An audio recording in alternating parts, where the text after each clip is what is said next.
ច្រើនលោកស្រីសូមអញ្ជើញទស្សនាតែម្ដងបាទគូទី6បាទទឹកទី1បាទកីឡាករប្រទេសបារាំងគឺ Zami Zana បាទជាមួយនឹងកីឡាកររបស់ប្រទេសថៃគឺបាទសុសខនសក្លីនមីបាទទម្ងន់72គីឡូក្រាមបាទ72គីឡូក្រាមកន្លះបាទតតក្រោមកម្ពស់បាទហាក់ប្រហែលគ្នាទេបាទស1.8 ម៉ែត្រទឹកដូចគ្នាបាទ8ជាង8ជាងបាទ8ជាងដូចគ្នានេះដរិចស្ដាំរបស់សុទ្ធសខនមួយយ៉ាណាបិទមិនដូចជាអត់មានអារម្មណ៍តក់ស្លុតឬក៏ភ័យខ្លាចអីទេបាទដរិចឆ្វេងរបស់សុទ្ធសខនយ៉ាណាព្យាយាមវាយឆ្វេងបាទគូនេះដូចថាចូលមកដល់ទឹកទី1ភ្នាក់អត់មានអ្នកណាដកថយអ្នកណាវាយលោកទេគឺថាវាយស្មើគ្នាតែហ្មងបាទ50-50បាទ50-50បាទប្រដាល់រុំក្រណាត់បាទគឺប្រអប់ដៃបាទប្រដាល់រុំប្រអប់ក្រណាត់ប្រអប់ដៃហើយនៅមាន2គូទៀតក៏ប្រកួតប្រភេទនឹងដូចគ្នាបាទកីឡាករអូទាត់ផងវាយផងបាទកីឡាករផ្សេងមានម៉ូតសក់របស់គេរេអេហ្សាណានេះម៉ូតរបស់គេគឺអត់សក់ហ្មងបាទគាត់កោហ្មងស្ទី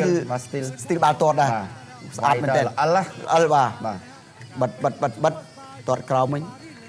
ទាត់ចតុលបើយើងមើលទៅសាក់អត់ចាញ់គ្នាទេបាទជា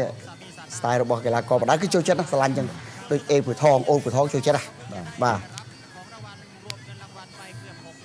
ការគ្រូអីលោកឲ្យសាក់អញ្ចឹងណាវាជាជំនឿរបស់បុរាណការសេរីគឺថាបាទសុទ្ធសខនទាត់លោកថយក្រោយទាត់ឆ្វេងដរិចស្ដាំរបស់ហ្សាណាបាទហើយសូមកាត់លោកពីឡុងបន្តិចណាបាទកីឡាប្រភេទនេះឥឡូវនេះកំពុងតែស្វាស្វែងបណ្ដាប្រទេសដែលមានសក្តានុពលដូចជាកម្ពុជាប្រទេសថៃប្រទេសជិតខាងយើងហ្នឹងបាទឥឡូវនេះកំពុងតែចង់ឲ្យគណៈកម្មការអូឡ িম্প ិកអន្តរជាតិហៅកាត់ថា IOC ទទួលស្គាល់ឲ្យទៅវិញ្ញាសាមួយប៉ុន្តែលក្ខខណ្ឌរបស់ IOC មានន័យថា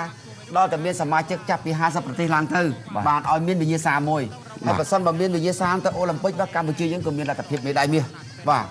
ជាការពិតឥឡូវនេះយើងឃើញមានអ្នកដែលមកចាប់ផ្ដើមវឹកហាត់បដាសេរីពិភពលោកនេះច្រើននៅឡាទីនប្រេស៊ីលប្រេនេះក៏មកបាទចប់ទឹកទី1ទៅហើយបាទសល់2ទឹកទៀតលទ្ធផលយ៉ាងណាមិនទាន់ដឹងទេបាទតាសយឆ្លើយឆ្ងាយ125មីលីលីត្រ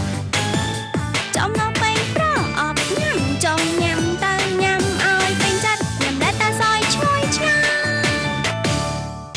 លីយ៉ងស្អាតបរិសុទ្ធលីយ៉ងចំណុះក្នុងដប8ជ្រុងទាន់សម័យស្អាតបរិសុទ្ធលីយ៉ងសម្រាប់មនុស្សសម័យថ្មីលីយ៉ងបរិសុទ្ធជីវិតស្រស់ថ្លាលីយ៉ងស្អីនេះហឺសត្វតែបំណុលមិនក៏មិនជួយកិច្ចការប្តីទៅចង់មានលុយចាយមិនក៏មិនចេញទៅធ្វើការចង់ដោយសារទំហំ18អិញធំជាងខ្លាំងជាងហាត់ថារីឡាតាសយឆ្លើយឆ្ងាយ125មីលីលីត្រចំណងពេញប្រអប់ញ៉ាំចង់ញ៉ាំទៅញ៉ាំឲ្យពេញចិត្តញ៉ាំឡាតាសយឆ្លើយឆ្ងាយ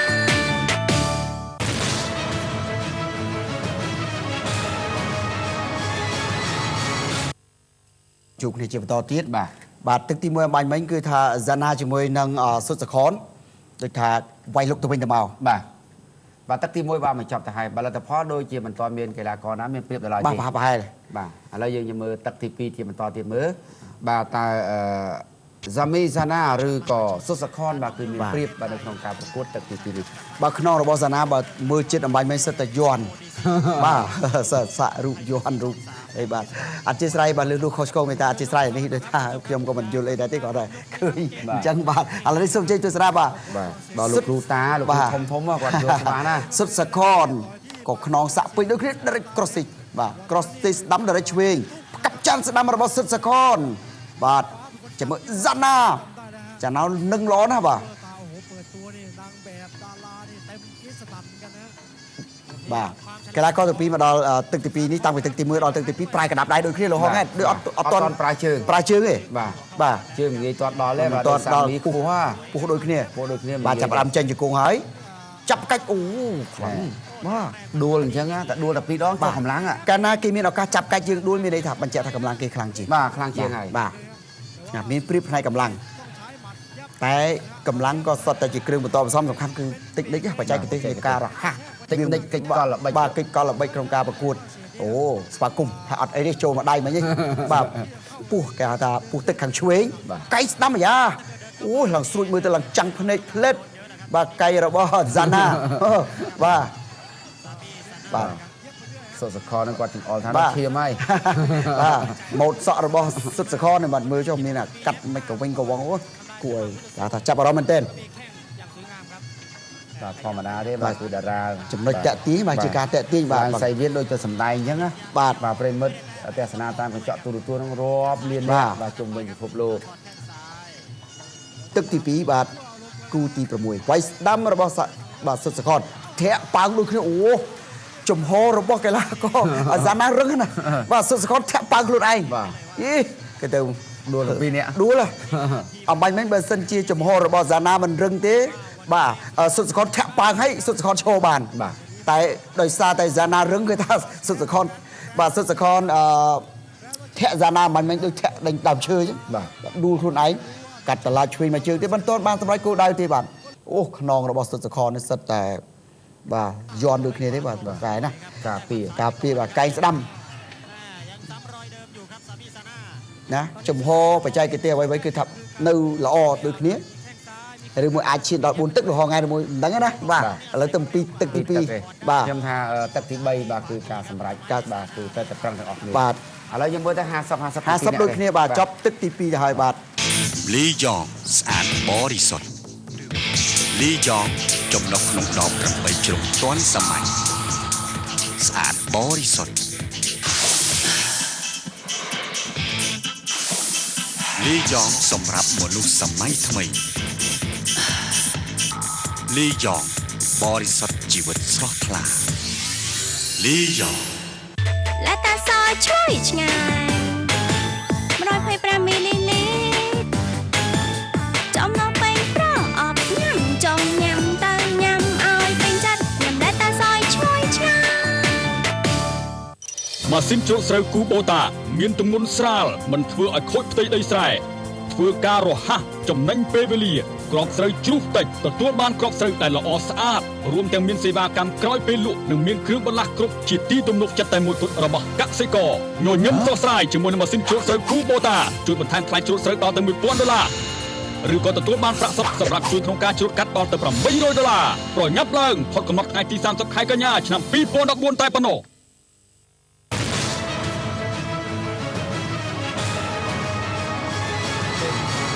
បាទគឺការប្រកួតបាទគឺគូបាទគឺទី6បាទគឺការប្រកួតឈាមរ៉ាទឹកទី3បាទអស់2ទឹកទៅហើយបាទរវាងកីឡាករបារាំងបាទគឺសាមីសាណាបាទប្រកួតជាមួយនឹងសុខសខនអំបញ្ញមិញ បាទឃើញថាអ៊ីវ៉ាន់នេះជាលក្ខណៈអន្តរជាតិនេះមនុស្សចូលទស្សនាពេញអត់មានសល់ហើយតាមអ្វីដែលយើងទទួលព័ត៌មានបានមកគឺកន្លែងទស្សនានោះពេញហើយគេដាក់ LED សម្រាប់ទទួលអ្នកដែលមកខាងក្រៅនៅជាប់នឹងកន្លែងសាវានឹងដែរ កុំឲ្យច្នៃ ព្រោះថាកុំឲ្យថាអត់បានចូលមើលផ្ទាល់ហើយតែក៏បានអាចនឹងមើលនៅក្បែរនឹងដែរដូចតែផ្ទាល់ដែរបាទ សូមអរគុណឡើយសូមទស្សនាបាទដូច បាទនេះគឺជាទឹកចុងក្រោយហើយបាទសម្រាប់គូទី6សុទ្ធសខនសក្លីមីបាទកីឡាករថៃរីឯកីឡាករបារាំងបាទហ្សាណាកាត់តឡាឆ្វេងភឹងប៉ុន្តែហ្សាណានោះនិយាយពីរឹងបាទអត់មានកក្រៅរង្គើសម្បីតែបន្តិចទេបាទកៃស្ដាំបាទផ្លែបាទផ្លែបាទធ្វើឲ្យសក្លីមីបាទសុទ្ធសខនសក្លីមីក៏ពិបាកដែរក្នុងការរកចំណុចដើម្បីផ្ដួលសងមកវិញ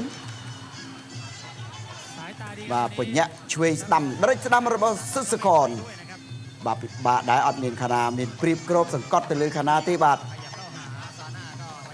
កាត់